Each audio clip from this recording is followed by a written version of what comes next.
जय गुरुदेव।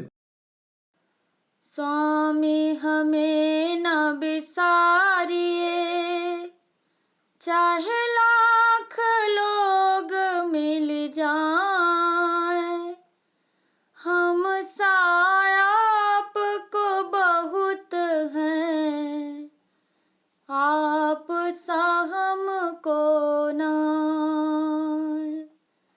हम साया आपको बहुत हैं, आप सा हमको नाय।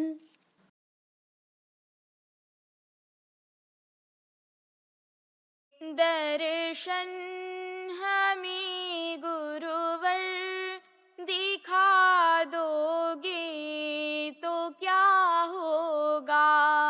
दर्शन हमें गुरुवर दिखा दोगे तो क्या होगा। प्याला प्रेम का भर कर पिला दोगे तो क्या होगा। प्याला प्रेम का भर कर पिला दोगे तो क्या होगा। दर्शन हमें गुरुवर दिखा दोगे तो क्या होगा। दर्शन हमें गुरुवर दिखा दोगे तो क्या होगा।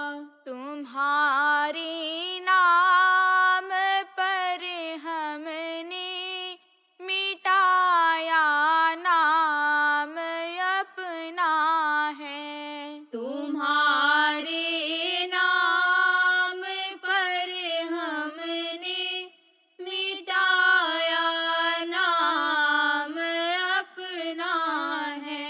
निशा अपना हमें गुरुवर बता दोगे तो क्या होगा। निशा अपना हमें गुरुवर बता दोगे तो क्या होगा। जहाँ की रोनी धोने में तुम्हारी याद को भूले।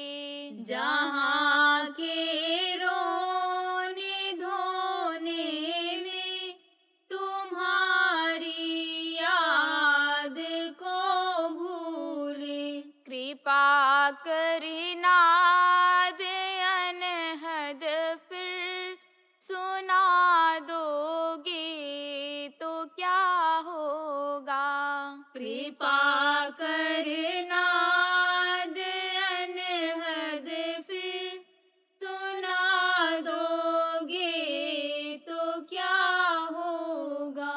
हम आलस नींद सोती है, इसी से रोती धोती हैं। हम आलस नींद सोते हैं, इसी से रोते धोते हैं। गुरुवर बाह पकड़ कर तुम जगा दोगे तो क्या होगा।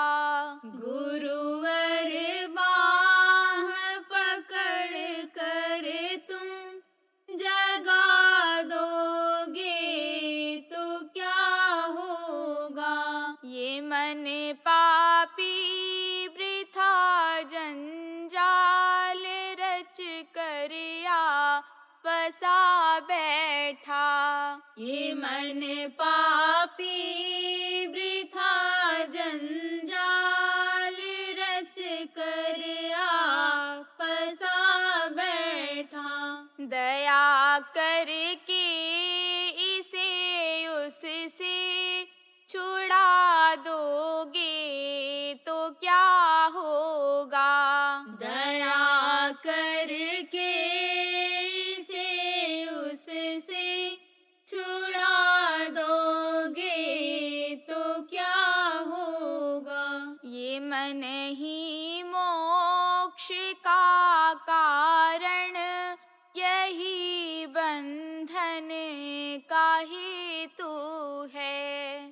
मन ही मोक्ष का कारण, यही बंधन का हेतु है। गुरु हालत इसी अपनी जता दोगे तो क्या होगा। गुरु हालत इसे अपनी जता दोगे तो क्या होगा। जगत का दास यह मन तुम बिना स्वामी बना है जो। जगत का दास यह मन तुम बिना स्वामी बना है जो। दया कर इसको निज प्रेमी बना दोगे तो क्या होगा।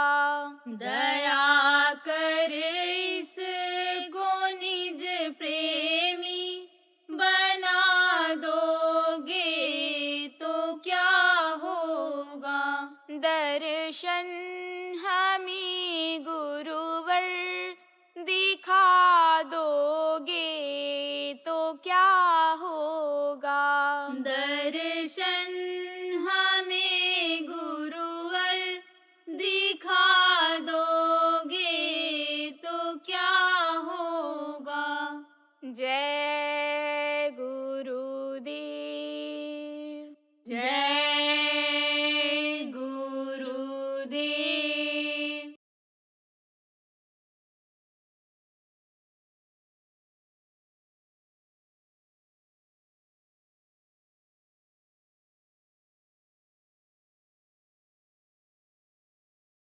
ऐसे ही प्रेमियों, यह दुनिया का जो काम है, यह शरीर छूटने के बाद में यानी यही छूट जाता है जिस काम में आप लोग लगे हुए हो। बहुत सारे लोग लगे हुए हैं कि खाओ पियो, बढ़िया कपड़ा पहनो, अच्छा भोजन खाओ, अच्छे बिस्तर पर सो, अच्छे घर में कीमती घर में रहो, कीमती गाड़ी घोड़ा पर चलो, ऊंची कुर्सी पर बैठो। लेकिन ये चीज़ें कोई साथ जाएंगी? अभी आपने प्रार्थना सुना, क्या लेकर तू आया जग में, क्या लेकर तू जाएगा, सोच समझ ले रे मन मूर्ख, आखिर में पछताएगा। तो कुछ क्या लेकर के कोई गया। लेकिन एक ऐसा भी धन है, आत्मधन जिसको कहते हैं, आत्म विद्या जिसको कहते हैं, वो वहाँ भी काम आती है। कहाँ? मरने के बाद भी।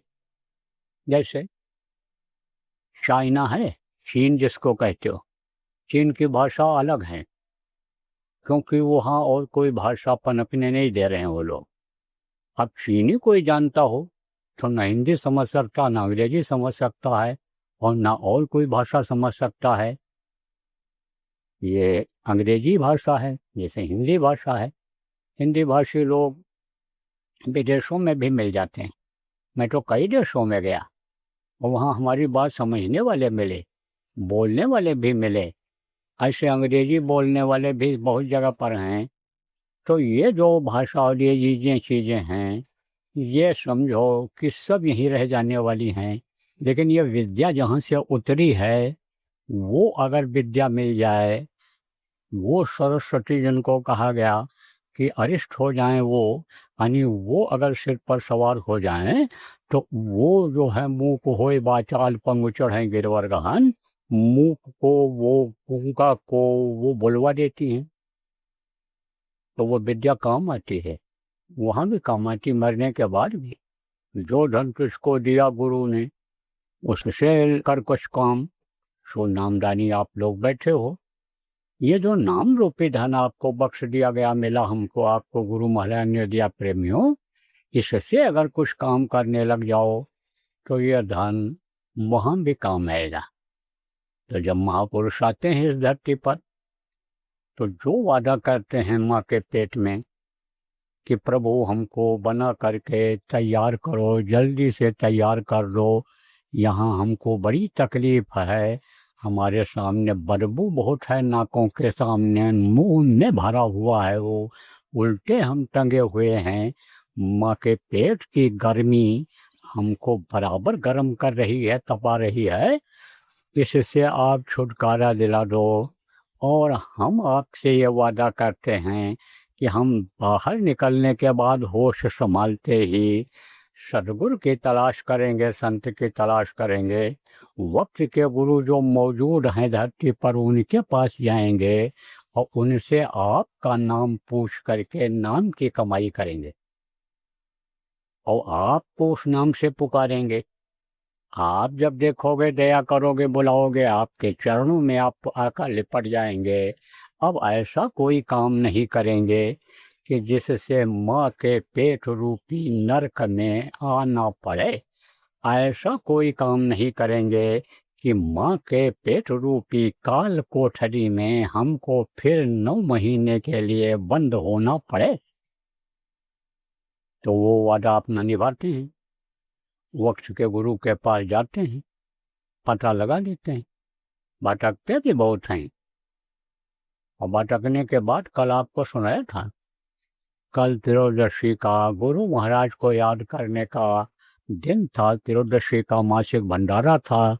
तो आपको कल यही सुनाया गया था कि भाई गुरु महाराज भी बहुत भटके, और जब भटक लिए, निराश होने लगे, तब वक्त के गुरु जो उस समय दादा गुरु थे, गुरु महाराज के गुरु महाराज, उन्होंने उनको खींच लिया, बुला लिया, तो उनके पास वो पहुंच जाते हैं। और यही नाम जिसके लिए नानक साहब ने कहा कि नानक दुखिया सब संसार, सब दुखी। उन्होंने नज़र फैलाया, देखा सब दुखी। जैसे इस समय पर देखो सब दुखी दिखाई पड़ रहे हैं, सब रो ही रहे हैं। जिसके पास नहीं है वो तो रो ही रहा है, जिसके पास है वो भी रो रहा है। कहाँ संभालें, कहाँ रखें रुपया पैसा, कैसे इसको सेट करें, वो भी रो रहा है। जिसके बच्चे नहीं हैं कोई वो बच्चों के लिए रो रहा है, जिसके 4 बच्चे हैं नालायक निकल गए, गलत बच्चों का साथ पड़ गया, बच्चियों को साथ पड़ गया, वो ज़्यादा दुखी हैं, वो भी दुखी हैं। कहते ये मर जाते तो ठीक था, लड़की ना पैदा होती तो ठीक था, इज्जत तो बच जाती। ये तो इज्जत लेने पर तुली हुई है। आप देखो जो ये गृहस्थ आश्रम स्वर्ग जैसा था, अब नरक जैसा हो रहा है। तो क्यों ऐसा हो रहा है, क्यों नहीं सुख मिल रहा है? जबकि ये स्वर्ग जैसा था, अब क्यों नहीं है? अब क्यों भाई भाई के खून का प्यासा हो रहा है? आप क्यों एक एक हाथ जमीन के लिए लड़ाई कर रहे हैं, लोग मुकदमा कर रहे हैं, और सैकड़ों बीघे जमीन चली जा रही है एक हाथ जमीन के लिए? तो ऐसा पहले क्यों नहीं था?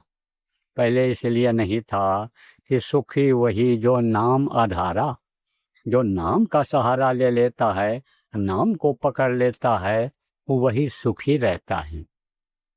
तो वही नाम जब सद्गुरु जानकार होते हैं, नाम सबको का है और नाम न चीन्हा कोई, और सद्गुरु बताया नाम मिला तब नाम कहा वे सोए। जब सद्गुरु नाम बताते हैं, यह नाम है उस प्रभु का, इस नाम से भवसागर से पार हो पाओगे। कलयुग केवल नाम आधारा, सुमिर सुमिर नर उतरे पारा। कलयुग में यह नाम है, इस नाम से भवसागर से पार हो पाओगे। जब वह नाम का पता चल जाता है और नाम को याद करते हैं, नाम को पकड़ते हैं, नामी का दर्शन करते हैं, नाम के पार पहुंच जाते हैं, तब सुख मिलता है, तभी सुखी होता है जीव। तो इस समय पर वास्तव में देखो सब दुखी। तो मैं आपको बता रहा था कि संत जब आते हैं तो वो पहला अपना यह काम करती हैं, और जब ये आत्मा उनकी जग जाती है, आपकी आत्मा बहुत से लोगों की सोई हुई है, आपको यही नहीं पता है कि मैं कौन हूँ, मैं कहाँ से आया हूँ, और ये जब हमारा शरीर छूट जाएगा तब हम कहाँ जाएंगे, यही नहीं पता है आप बहुत से लोगों को। अरे भाई, आप उस परमात्मा के अंश हो जिसके लिए कहा गया ईश्वर अंश जीव अविनाशी, चेतन अमल सहज सुख राशि, परमात्मा के अंश हो आप। लेकिन आप अपनी ताकत को खो बैठे हो, आपको पता ही नहीं। एक दृष्टांत सुना करके आपको हम समझाते हैं। एक भेड़ चराने वाला था, जिसको कोई पाली कहता है, कोई गड़ेदिया कहता है, कोई भेड़ियार कहता है। तो भेड़ों को चराने के लिए जंगल में ले जाया करता था। कुछ शिकारी लोग गए शेर का शिकार करने के लिए। तो शेर का शिकार करने वाले क्या करते हैं, 30, 40, 50 आदमी एक साथ लेकर जाते हैं और ढोलक मंजीरा और ताली बजाते हुए एक तरफ से चलते हैं।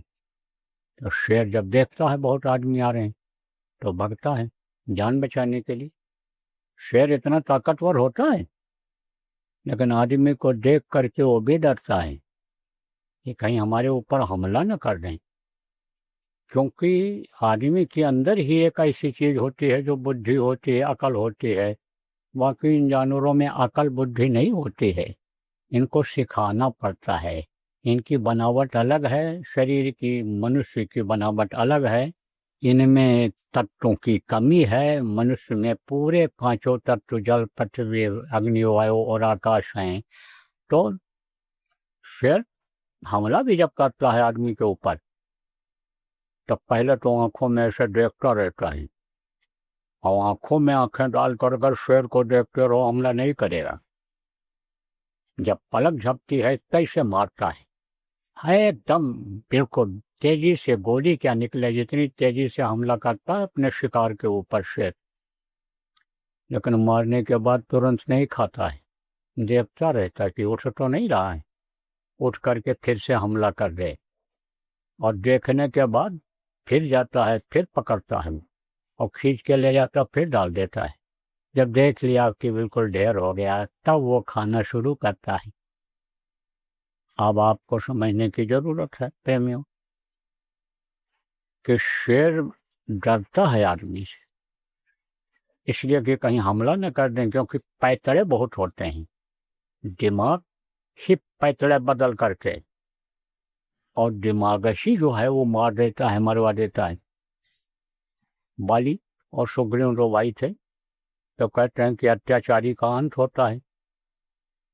कितना भी बलवान हो जाए, जैसे रावण था, लेकिन अंत हुआ। ऐसे ही बाली था, देखो उसने वरदान मांग रखा था कि हमारे सामने जो लड़ाई करने के लिए आवे उसका आधा बल हम ले लें। तो अकल लगाया, फिर किसने लगाया? राम भगवान ने लगाया। अकल उनको कहाँ से मिली थी, बुद्धि उनकी प्रखर कहाँ से हुई थी? विश्वामित्र जी के आश्रम पर जब वो 12 साढ़े 12 वर्ष रह करके और सारी विद्या सीखे थे, 9 गुणों से लैस हुए थे, वहाँ पर अकल और बुद्धि की तेजी आई थी। यह सब पढ़ाई लिखाई होती है। जो ज़्यादा पढ़ लिख लेते हैं उनका दिमाग तेज हो जाता है, कम पढ़ पाते हैं उनका दिमाग थोड़ा कमज़ोर रहता है। ऐसे इसमें भी होता है। संस्कार से भी बुद्धि बनती है। संस्कार किसको कहते हैं? देखो बच्चियों, तुमको बताया गया है कि जब तुम्हारे पेट में बच्चा आवे तब तुम शाकाहारी रहना, जीवों पर दया करना, सब पर दया करना, संयम और नियम से रहना। जो ये माताएं सिखाती रहती हैं कि पेट में बच्चा आ गया, पुरुष से दूर रहना, तो दूर रहना, उस समय परहेज कर लेना। आपको बताया गया है कि सुमिरन ध्यान भजन करते रहना।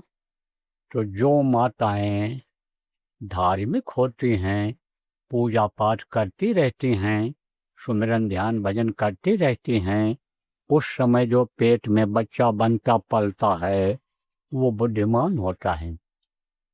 और जो इसमें परहेज नहीं करती वही बच्चे बुद्धिहीन पैदा हो जाते हैं, वही बच्चे जिद्दी रोगी पैदा हो जाते हैं, वही ठीक से नहीं बन पाते हैं जो खाने पीने में परहेज नहीं करती हैं, जिनके अंदर तत्वों की कमी हो जाती है, जल, पृथ्वी, अग्नि, वायु और आकाश की, कि जिससे बच्चा माँ के पेट में बनता पलता है तो उसको तत्व जब नहीं मिलते हैं तो अंग कमजोर हो जाते हैं। एक ही माँ बाप के 2 बच्चे, और एक देखो बुद्धिमान होता है और एक बुद्धिहीन होता है, कम बुद्धि रहती है उसके, कम बुद्धि काम करती है। तो ये सब बातें किससे मालूम पड़ती हैं? जब सत्संग बराबर सुना जाता है तब हर चीज की जानकारी होती है। बूझना माने क्या होता है, यही जानकारी करना। जब यानी सत्संग मिलता है, सत्संग आप लोग सुनते नहीं हो, सत्संगों में आते नहीं हो, सत्संग में रस नहीं मिलता आपको, या तो सत्संग के बारे में बताया नहीं किसी ने, आपकी आदत नहीं डाली, और या तो आप इसको बेकार समझते हो। तो शेर और शेरनी अपनी जान बचाने के लिए जब शिकारी लोग जंगल में गए और हकवा लगाए, आवाज लगाए, तो वो भागे। तो शेरनी के पेट में से बच्चा नीचे गिर गया, झिल्ली में पड़ा हुआ था। बच्चा झिल्ली में बनता है किसके? जिसके अंदर 4 तत्व होते हैं, उसके बच्चे झिल्ली में, 5 तत्व होते हैं, उसके बल्ले बच्चे झिल्ली में बनते हैं। और बाकी जो कम तत्व वाले जानवर हैं, कुत्ता बिल्ली, ये सब इनके जो बच्चे होते हैं, छोटे बच्चे, उनमें वो झिल्ली नहीं रहती, हल्की सी मैल रहती है। तो अब आप ये समझो कि इसीलिए वो आँख वगैरह देर में खोलते हैं, और मनुष्य का बच्चा आँख जल्दी खोल देता है। मांसाहारी जानवरों के बच्चे आँख देर में खोलते हैं, उनका दांत आप समझो एक ही बार निकलता है, इनके 2 निकलते। बहुत सारे लक्षण हैं मांसाहारी के और शाकाहारी के। तो आप समझो कि वो पड़ा हुआ था झिल्ली में, पॉलीथीन जिसको कहते हो, पतली झिल्ली, ऐसे पड़ा हुआ था। ये पॉलीथीन नहीं है, ये तो सब नकल है ऊपर की चीज़ों की, उसी के आधार पर लोगों ने इसको यहाँ बनाया है। तो बना दिया, लपटा हुआ था। तो उसकी नज़र पड़ी जब, और रोशनी पड़ी सूरज की, उसके ऊपर चमका, तो गया देखा, तो कहा ये तो कोई बच्चा है। उठा ले गया, रख दिया भेड़ों के बीच में। आँख खोला उसने, देखा लोगों ने, जब झिल्ली हटी तब इसमें से तो बच्चा निकला। लोगों ने कहा तो ये तो शेर के जैसा बच्चा लग रहा है। उसने कहा ठीक है, अब तो पल जाएगा इसी में। अब उन्हीं भेड़ों का दूध पिलाने लगा उनको, और फिर वो भी जंगल में उन्हीं के साथ जाने लग गया। लेकिन उसका जो कद था, ऊंचाई थी जो उसकी, जो लंबाई चौड़ाई भेड़ों से काफ़ी बड़ी होने लगी बढ़ने के हिसाब से। तो कुछ दिन के बाद वो शेर जैसा ही दिखने लग गया। भेड़ों के बीच में जाता, भेड़ों के साथ चलाता, भेड़ों के बीच में रहता। अपना तो उसने चेहरा रूप कभी देखा नहीं, तो वो तो ये समझता जैसे ये हैं ऐसे हम भी हैं। तो एक दिन भेड़ें चल रही थी, जंगल के शेर ने देखा कि भेड़ें हैं, तो भेड़ों पर हमला करने के लिए वो चला। तो इन जानवरों को पता चल जाता है कि शेर जा रहा है, यह सब घबराने लगते हैं।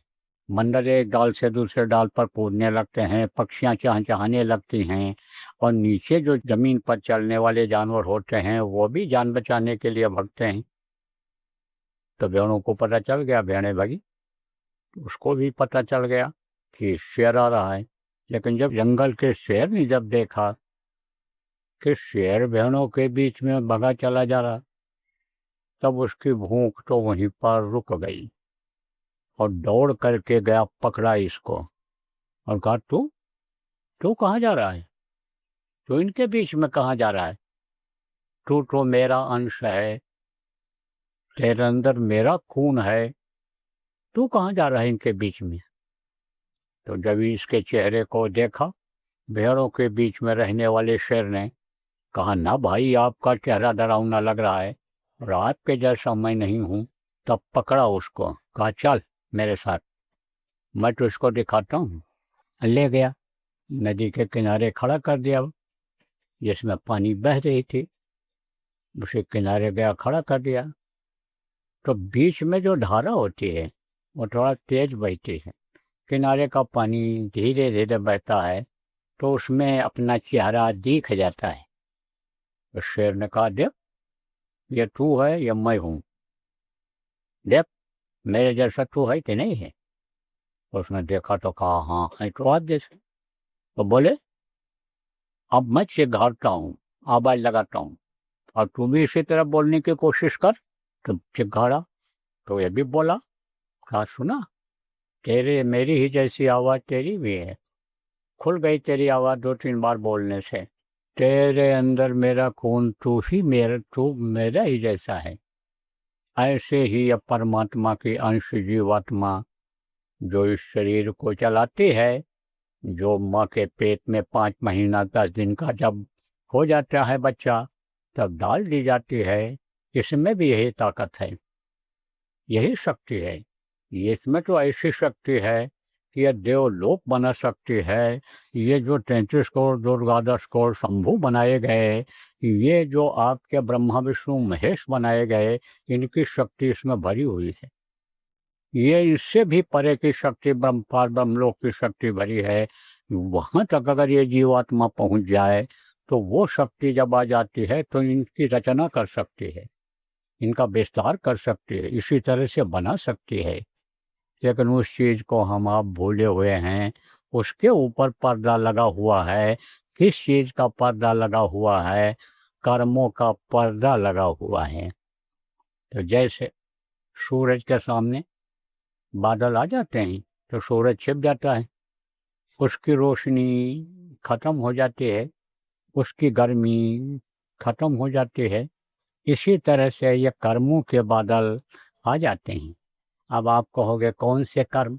जो हाथ से करते हो, पैर से जिस काम के लिए जाते हो, कान से जो सुनते हो, आँख से जो देखते हो, मुँह से जो बोलते हो, यही है कर्म। इस शरीर से ये जो कर्म हो जाते हैं, जो पाप और पुण्य जो बनाया गया, पैदा होने के पहले उसने कहा था, जिसने इस शरीर को बनाया, कि जब तू दिन रात रट लगाए हुए है तो जा, तेरे को मैं एक मौका देता हूँ, तू जा और हमारे इस शरीर को साफ सुथरा रखना। इसके अंदर किसी भी तरह का मुर्दा मांस मत डालना, गंदा मत करना। हाथ पैर आँख कान ये बना के दे रहा हूँ।